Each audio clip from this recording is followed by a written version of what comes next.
بسم الله الرحمن الرحيم الحمد لله رب العالمين وصلى الله على سيدنا محمد وعلى آله وصحبه أجمعين. Assalamu alaikum wa rahmatullahi wa barakatuhu to all those who have joined and that are viewing this. Alhamdulillah, another Ramadan reminder, and Alhamdulillah, today we are honored and blessed to have with us Shaykh Mansoor once again, Alhamdulillah. And he will be continuing, inshallah, benefiting us and speaking to us about Ramadan and its importance and the importance of education, inshallah ta'ala. We'll pass it over to the Shaykh now. Anyone online that does have any questions, you can comment the questions in the comment section, and inshallah Shaykh will answer them towards the end. Bismillah, Shaykh, over to you.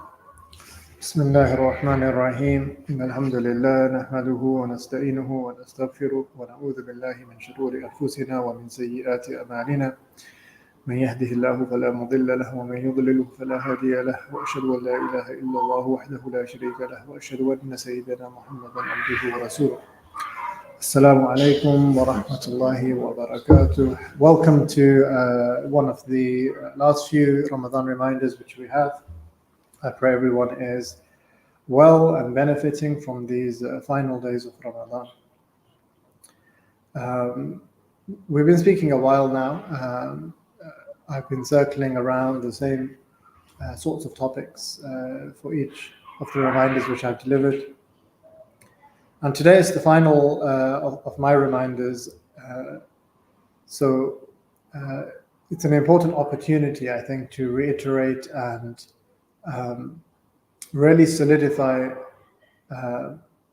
our intentions for what in less than a week will be the month of Shawwal and then beyond. And as we leave the month of Ramadan, as we know, as can often be our habit, is to leave also much of the khair, much of the good which we have become accustomed to in this month. If you remember a couple of sessions ago, I mentioned the importance of making resolutions. This is the only real way that we know as human beings to turn ideas and aspirations into reality. We have to make resolutions, we have to think very concretely about what it is that we want to achieve. We need to think very clearly about how to achieve it, and then we stand some chance and have some optimism in terms of obtaining our goals. Up until we do that, up until we take those concrete steps, it will become, and probably already is evident to most of us, that we are unable to sustain whatever aspirations we have. So in these last few days, the main advice that I give, the main point of counsel which I give to myself and others is to begin thinking very concretely, to not merely have some idea or some feeling or some desire to obtain an outcome. Sit down and ask yourself, what are the outcomes that I want from this Ramadan to the next Ramadan? And be very realistic, be very practical, pragmatic on the one hand, yet aspirational and optimistic on the other. Find the balance between these two poles on your psyche. On the one hand, you want to obtain as much as you possibly can. On the other hand, you realize that with the pressures of work and family and other obligations, you often fall short of what you have intended. Always look to strike a balance between the two. If you are overly aspirational, then your efforts will come to an end very quickly. You'll realize that what you set out for is so far beyond what you're capable and able to do that you will give up very quickly. On the other hand, if you are not aspirational enough, then even as you begin to obtain certain successes and you're able to fulfill some of the things that you set out to fulfill, you won't really feel the pull and the drive and the motivation to continue, because you're not really feeling that you're obtaining anything particularly significant. So it's very important to kind of sit and reflect and give time. In fact, some of the contemporary advice, which again I do honestly believe is rooted in perennial wisdom, even on a day-to-day basis, some of the contemporary advice is that a person should sit down in the morning with a pen and paper and actually set out what their tasks are for that day. And then to reach the other end of the day and to tick off and really explore which and to what degree you were able to fulfill the tasks that you set out to do. Not as a one-off, but on a day-to-day basis. In doing so, you build up a lot of a certain skill set, a certain ability to refine your goals. Initially, you may set out to do many things and realize that there were mistakes made in what you set out to do even. These were not really the priorities of this day. In fact, even a step before that, when you sit and you put pen to paper, you may realize that you may have been going years without prioritizing what your objectives are on a day-to-day basis. You've just literally been confronting each new day without any sense of purpose, without any sense of direction. This is probably the first discovery that many people will make, that now that I've actually sat down and have to force myself to ask that there's only so much that can be accomplished in a 16, 18-hour day.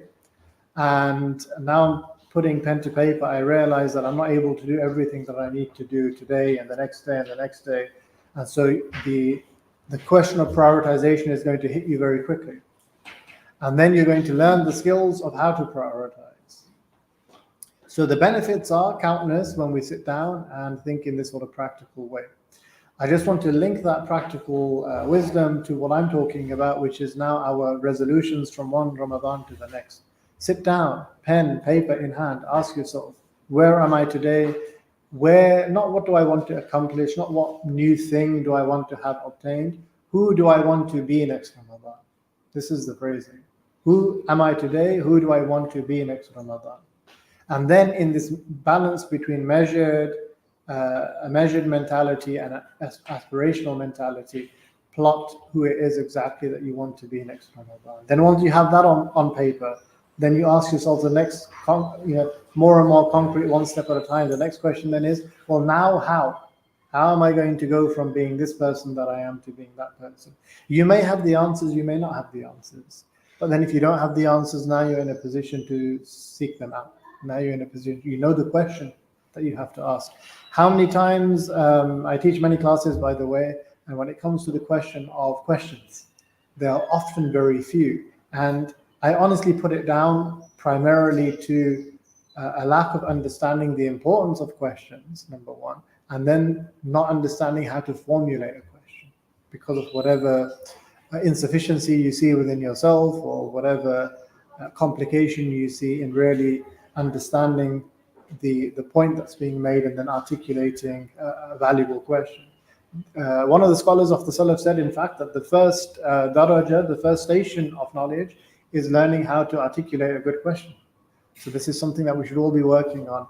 In this context, why am I talking about it? Because you're going to discover when you put pen to paper that you don't have answers to certain very particular and important questions in order to transmute yourself from where you are today to where you want to be in 12 months' time. So you're going to have to seek out those answers. And typically people who you approach will only be able to answer to the degree that you formulate and articulate what it is that you want. This is also one of the challenges in our community that we see. Often people come and say that, a certain scholar, I went and I couldn't get an answer to my question, or I couldn't solve the problem I'm trying to solve. But actually, you came and you perhaps did not present what the issue was in the best light. You didn't really even perhaps understand it yourself to the fullest degree, what exactly it is that you're trying to articulate. You lacked a degree of introspection within yourself. You were not really able to understand what it is that you want. And if you go with that, if we take modern parallels, if you go and present all the wrong symptoms and give all the wrong answers to a physician, you're not going to get a great response in terms of what you want in terms of a remedy. If you go in most fields, whichever analogy you want to make, if you go and present the wrong information and you present a misreading of a situation, then you're not going to get often the remedy that you seek. So when you put pen to paper in terms of who you want to become, you're going to be forced to address these questions. It's going to place you and put you into this journey that you need to enter, of learning how to formulate and think aspirationally to the future.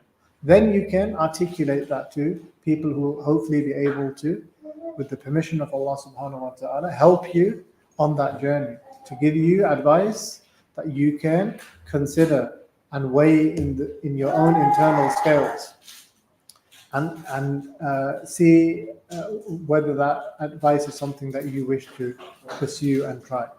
Okay? So this is what we need to do on an individual level.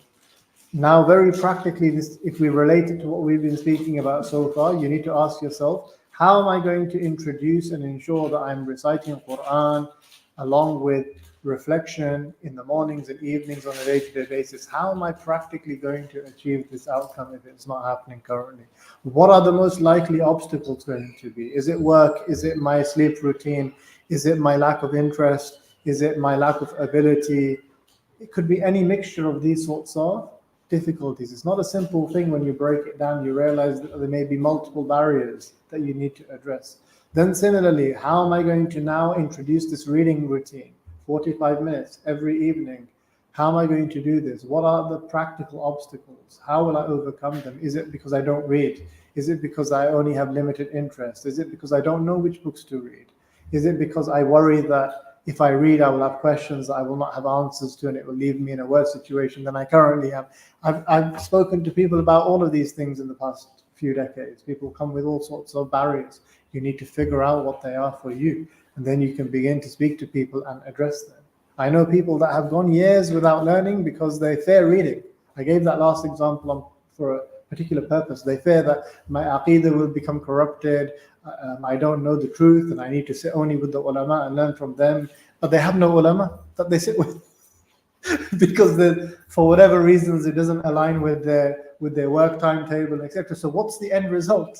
They left something which had some khair in it for something that had no khair in it because they didn't figure out a better solution. I'm not saying people should go and just read frivolously and whatever they want. You may very well end up in a quagmire, intellectual quagmire. But is this a binary? Is this the only possible options that we have in front of ourselves?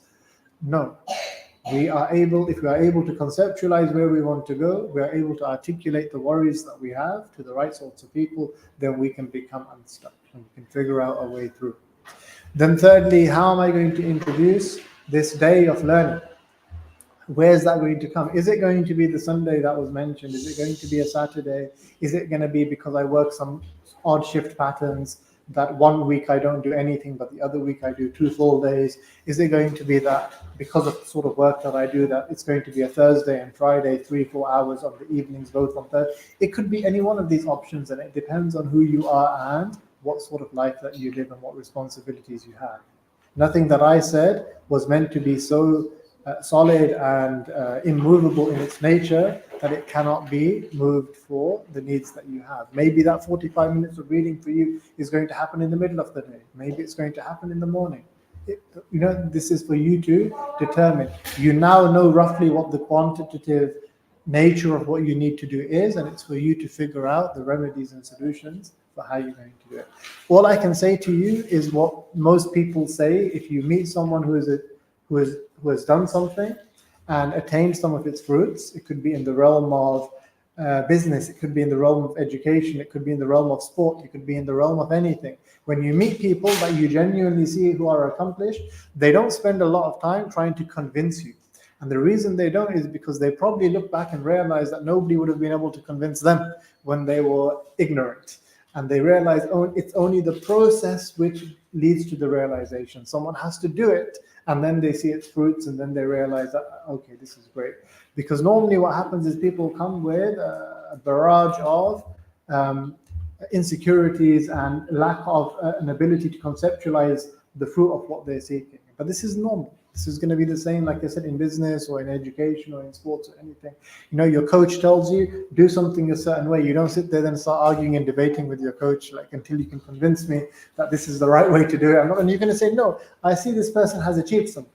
You don't just go to anyone and then listen to what they say and just say, I'm going to start doing it. But you have to find people that have already convinced you in their reality. This is someone, look, clearly they've done something. Then you've got to have a degree of humility and say, right now, this is how you walk the journey. And it doesn't have to be one person. You can meet 2, 3, 4 people, and you can get some sort of an integrated philosophy or methodology that works for you. Okay, so this is the first of 2 things that I wanted to speak about today, and we used up roughly half the time, so we're on track. The second thing was to take the conversation in a slightly different direction. We've been speaking about personal knowledge at the personal level and its importance, its centrality in building our aspiration and transforming us.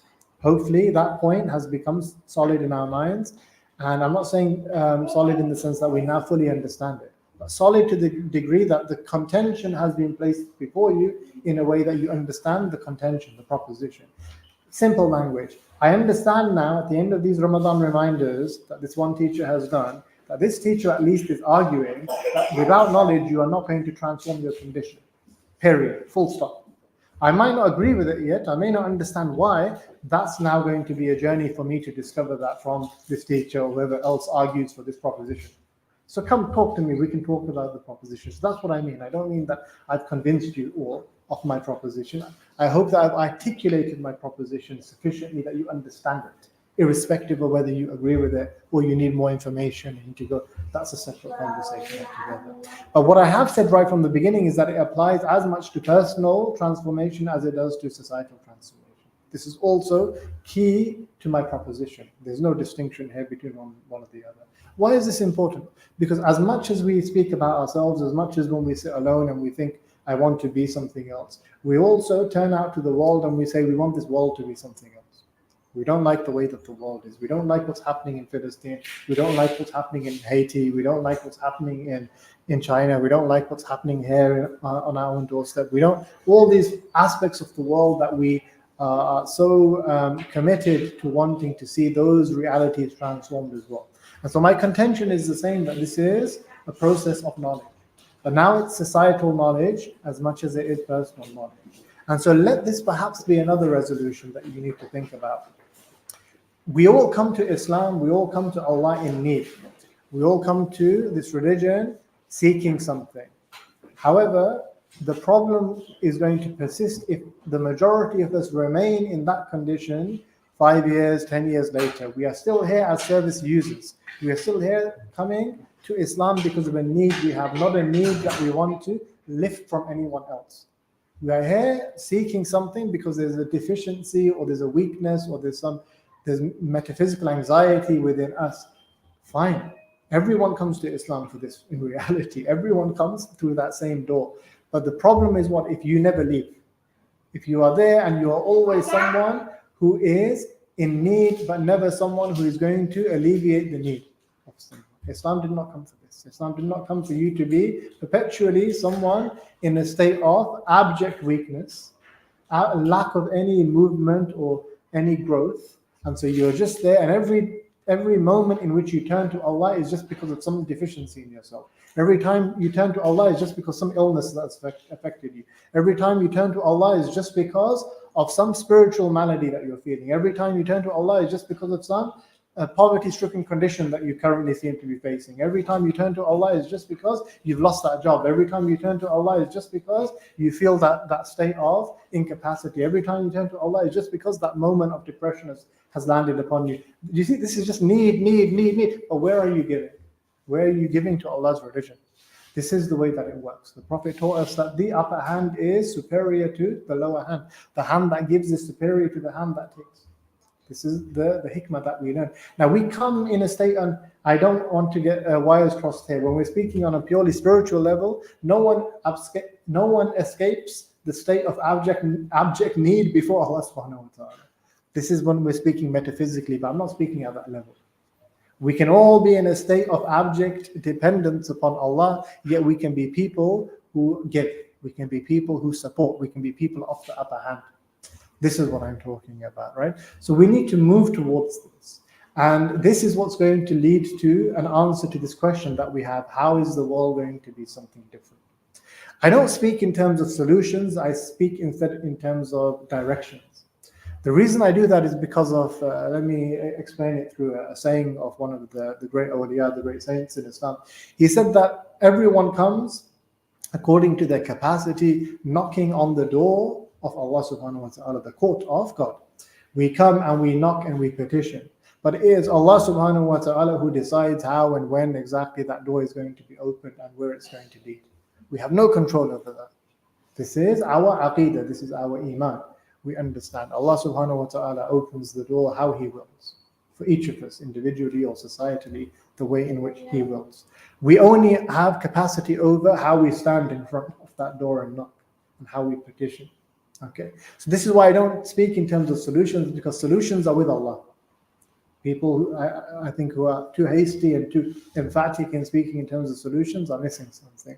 But we can speak in terms of directions, because directions are what we can do. Directions are the petitioning. How do we petition Allah in these matters? And so my contention is, yes, is it true that we need leaders in our community? Is it true that we need politicians that are pious? Is it true that we need Muslim judges? Is it true that we need philanthropists? Is it true that we need activists? Is it true that we need great Muslim generals? Is it true that we need all these things? Absolutely. But it's wisdom to determine what the entry point is.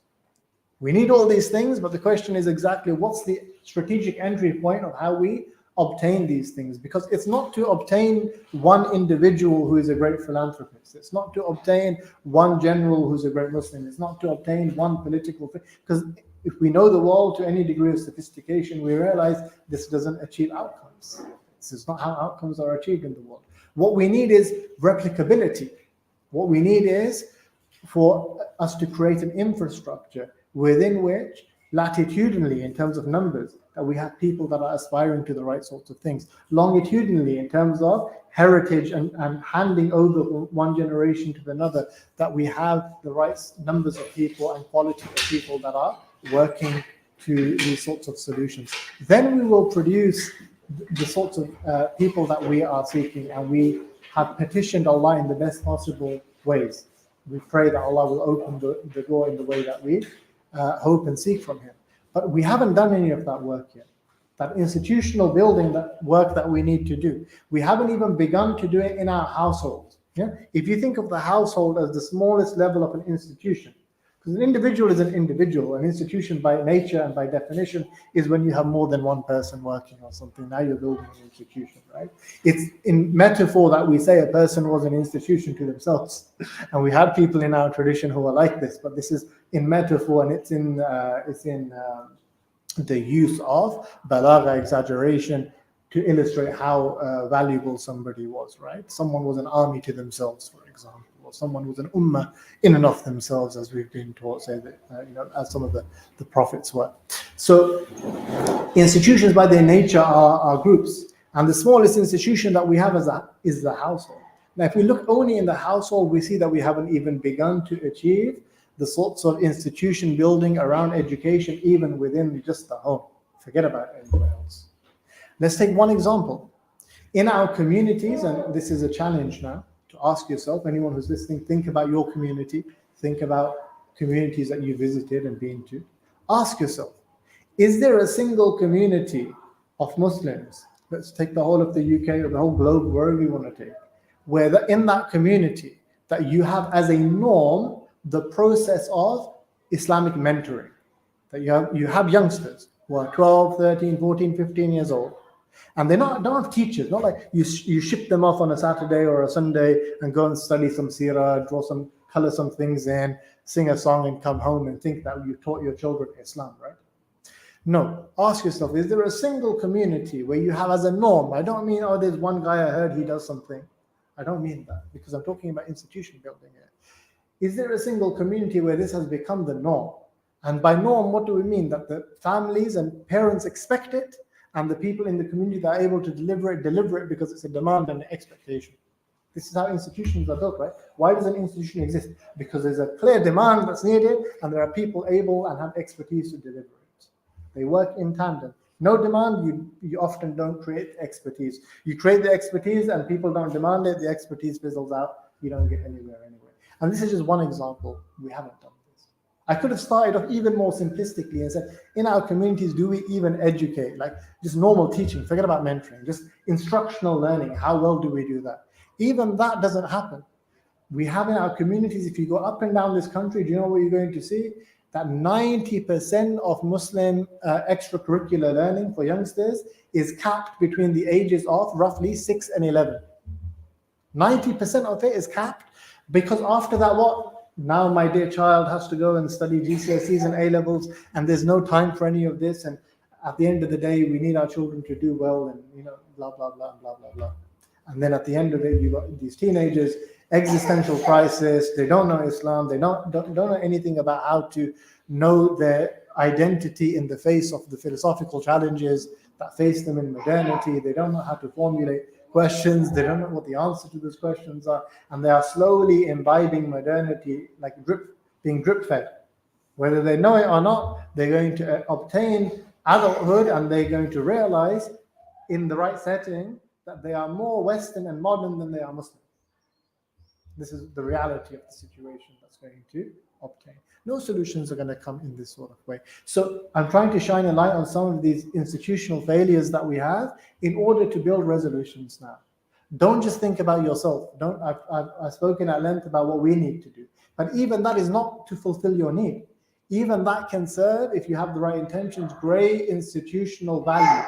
When part of what an institution is that it creates a norm in society, that people have expectations. And if you fall short of those expectations, there's a certain taboo and a certain degree of deprecation that comes by nature. So I'll give you an example. The institution of basic education and literacy in the Western world is an example of this norm.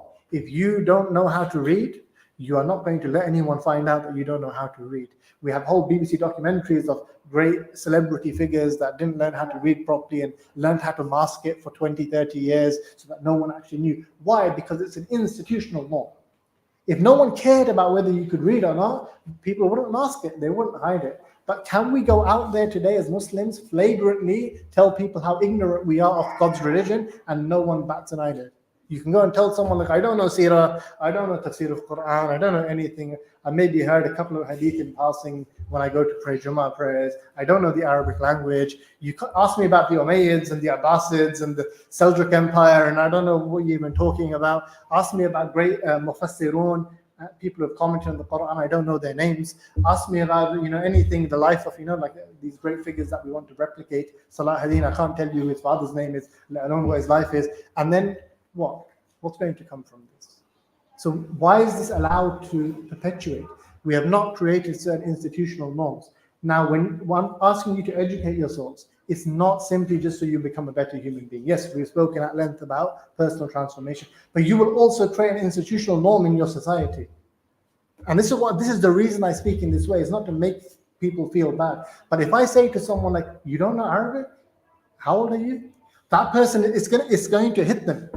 And they're going to be sitting at home and they're going to be thinking like, that was lame, bro. that guy just made me feel ashamed, like in public, and I don't like it. But we need to do that. That's what needs to happen. And I'll mention one reason why it needs to happen, because we've only got 2 minutes. If you look at every form of modern colonialism, we're all in the colonialist thing now. Everyone's like, I'm anti-colonialist. We want to decolonize, blah, blah, blah. Everyone's got the lingo. No one's got the reality. If you look at colonialist efforts in the past 200 to 300 years, what is the first thing you do? You sever people from their language. You sever people from their legal and religious identity.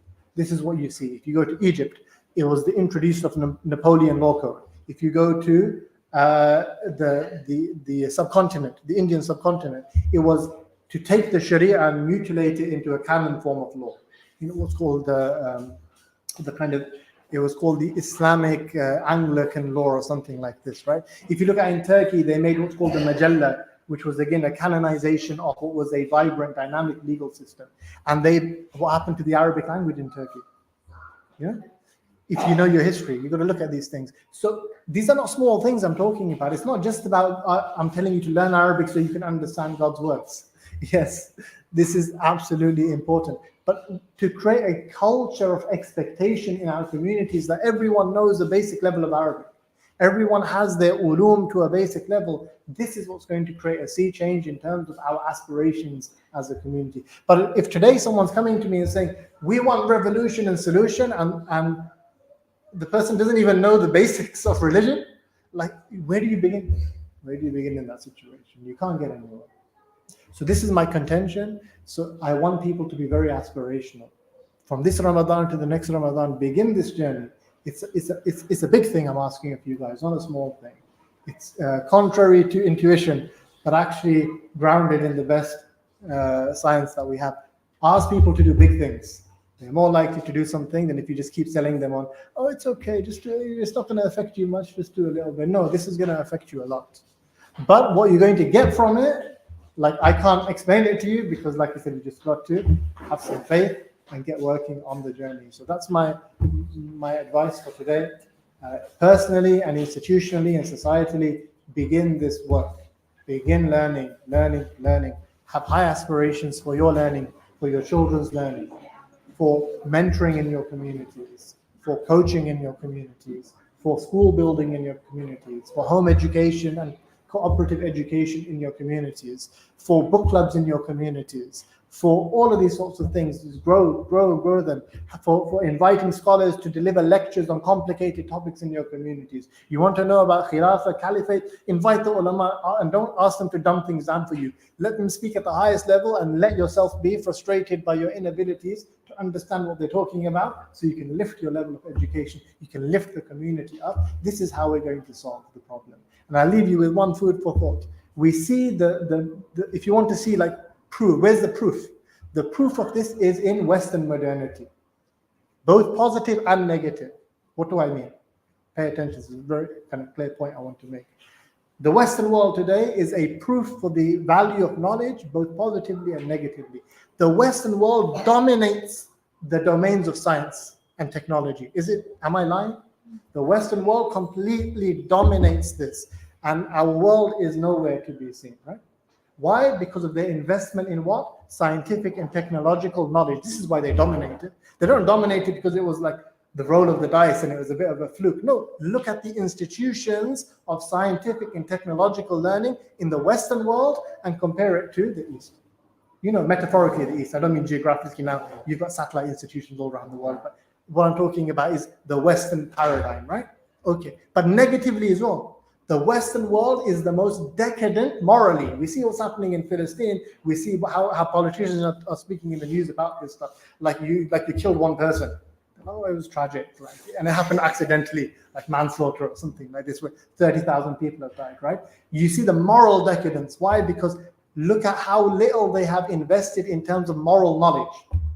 Where's moral knowledge in the Western world? Where do you go to learn it? Which institutions, which universities have been set up for that, right? So I showcase to you both the positive and the negative case of the Western world, that they are the leaders in scientific and technological knowledge, and you can see it as plain as day, and it's incontrovertible. No one can come here and argue with you, no, Egypt is actually better. No one's going to come here and say, no, Pakistan is actually better. I've got the proof in my newspaper, read it. This is all like conspiratorial nonsense. Everyone can see as plain as day that the Western world is in an ascendancy and supremacy in terms of what they have invested in that domain of knowledge. And they are the most decadent and the most immoral in terms of the moral and ethical landscape. If you look at all the wars in modernity, if you look at all the occupations in modernity, if you look at all the quote-unquote collateral damage in modernity, if you look at all the killing of innocents in modernity, this is all at the hands of the same civilization which has invested zero in moral knowledge. So you can see, what am I trying to prove? Not what's good and bad about the West. You make sure you're tracking the point. If you invest in knowledge, you get that much out. Right?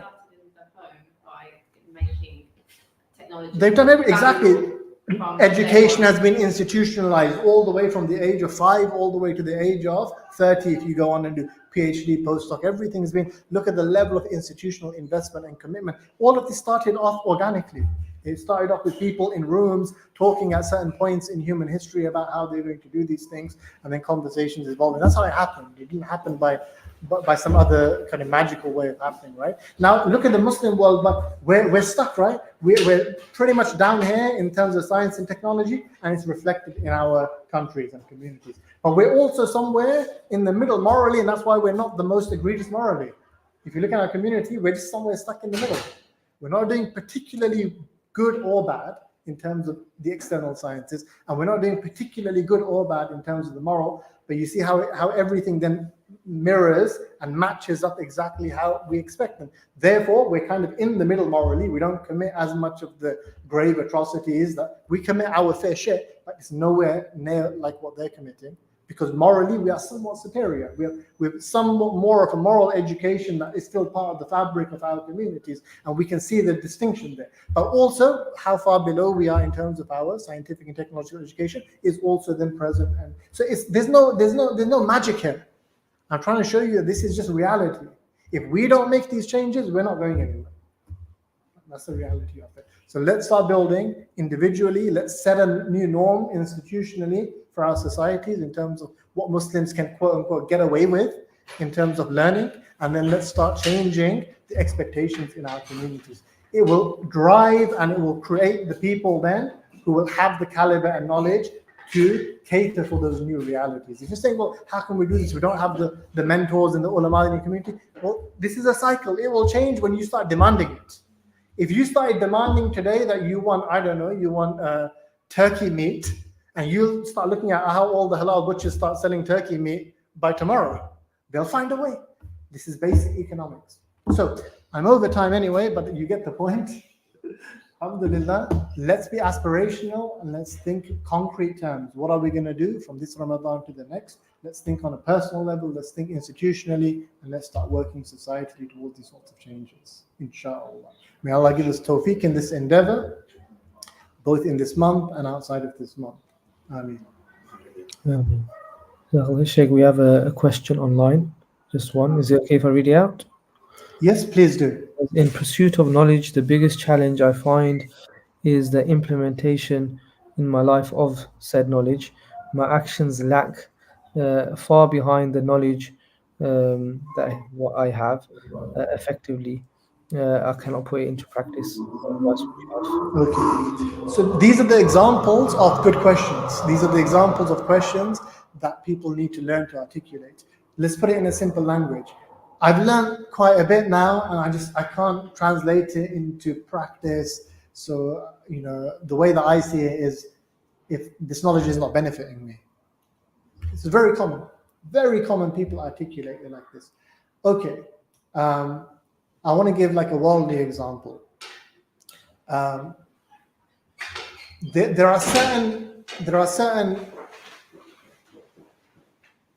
discoveries in the domain of mathematics that happened about 300 years ago. For 300 years, those discoveries remained latent until, for example, the field of quantum mechanics came about in the 20th century. And then some of those techniques, I don't want to go into the names because it will just bore people. Then some of those techniques, they found a use in quantum mechanics today, and now quantum mechanics is going to go on, and we're going to get quantum computing happening, and the next thing you know, it's going to be AI revolutions are driven by what? Everyone wants to talk AI, no one really knows what's going on. It's about quantum computing. This is actually what's going to be one of the main drivers behind this, right? So look at that, how something can be latent and yet still produce benefit 300 years later. You have no idea when and how benefit really emerges. So this is the first thing. People don't really understand what practical benefit means. I will give, again, the counterintuitive answer. You just study. Don't even ask the question about translating it into benefit. You're asking that question can come at a later stage. Just do it for 5 years first. Do you think when Bukhari was sitting there, like aged 10, 11, 12 years old, he's having existentialist worries about how all this knowledge of millions of hadith are actually translating into anything in terms of piety? No. Do you think Al-Ghazali said, you might, this is just me conjecture, right? Al-Ghazali said explicitly in his autobiography that we came to this matter, he's speaking about the matter of gaining knowledge. He said, we came to this matter seeking other than Allah, and Allah would not accept it as being had for anything other than him. And what he was referring to is that when he was young, he was orphaned. He was orphaned, his father died. and they lived in a poor area. And so the stipend, whatever kind of savings that were there from his father, was given to like a religious man to take care of his education. Education was a means to eat. Like today, many people, they go madrasa, it's just a means to eat. What are you going to say to this person now? Astaghfirullah. You're not learning this knowledge for actual practical benefit, leave it. But what happened with Al-Ghazali? Imagine we never had Al-Ghazali, subhanAllah. La ilaha illallah. I don't even want to imagine that we didn't have a scholar of his caliber, if you actually know his legacy and how he engaged with philosophy at that time and produced a synthesis for Muslim theology and so forth, right? So this is somebody who said this explicitly. So the way that we track our calculus of whether something is practically benefit, people don't even give it time. People are just sitting there like, I learned something now, like where's the khair, where's the benefit? Just like our du'as, right? Make the dua, where's the response? This is the same mentality that we bring. So there's going to be a lag. The book that I mentioned by James Clear, Atomic Habits, coincidentally, I'm just reminded, speaks of this very thing. He speaks about what's called the pit of something, the pit of anxiety or something. I can't remember the name. And so when you start trying to form a habit, you don't see an immediate efficacy. And this is why people leave habit formation exercises, because it has a dip in the exponential curve. So you first kind of have this pit where you just, I'm doing all these habit forming exercises, nothing's changing. And then a few weeks later, depending on the timelines for the particular habit, you start to see how things change, right? There's lags between things. The test of sincerity. It could be the test of sincerity. This is a very good point, that you keep knocking on the door. This is important because many of the ulama mentioned this with respect to things like prayer. Like I don't feel a tranquility in my prayer. Yes, this is a good question, but some people are on a cusp where they're saying, I'm not going to pray because I don't feel the tranquility in the prayer. I feel like it's nifaq, stuff like this. People have this early on in their journey with Islam. Like you may have met people that speak in this sort of way. Like, I don't want to pray because I don't really feel a connection. What do the ulama of the inward sciences say? They say the fact that you have been called to prayer is the response to the fact that something's happening there. Your feeling is inconsequential before Allah. That's worshipping of your feelings. We're not here to worship our feelings. The fact that Allah is allowing you to pray, that's the evidence that you have maqam with Allah, not because what you're thinking, right? So there are all sorts of subtleties in addressing a question of this sort, and we've just mentioned a few of them. That yes, there may be a lag, there may be some other deficits, some other barriers. It could be the type of learning that you're engaged in that needs more balancing, which I've tried to allude towards in terms of why reading is so important, because without the stage setting of your learning, you don't really understand its value. It could be other things that you're not engaging with it in a social manner, or you lack certain complementary components to your education. Some other teachers are also able to help you understand how to operationalize that learning. So it could be any one of these things. And what does it mean? It means go and speak to the people of knowledge. Like, don't just let it fester. Go and speak to people and gain some wisdom and insight on how to remedy your situation, or even just diagnose whether it's a problem or not. Okay? Alhamdulillah. So I think we're out of questions. Jazakumullah khair. Thank you, everyone, and please keep us in your du'as. Jazakallah khair, Shaykh. Jazakallah khair, everyone that has joined. Allah bless you all. Inshallah, we will have another Ramadan reminder tomorrow. We don't have many left, so inshallah, do join. Don't forget to make dua at this blessed time of iftar for the Wilaya Trust, for the amazing work they do, for Fahd Institute, and for the Ummah as a whole. And of course, for Shaykh Mansoor for giving us his time. Allah bless him always. Allah bless you, Shaykh. Thank you all for joining. Assalamu alaikum wa rahmatullahi wa barakatuh.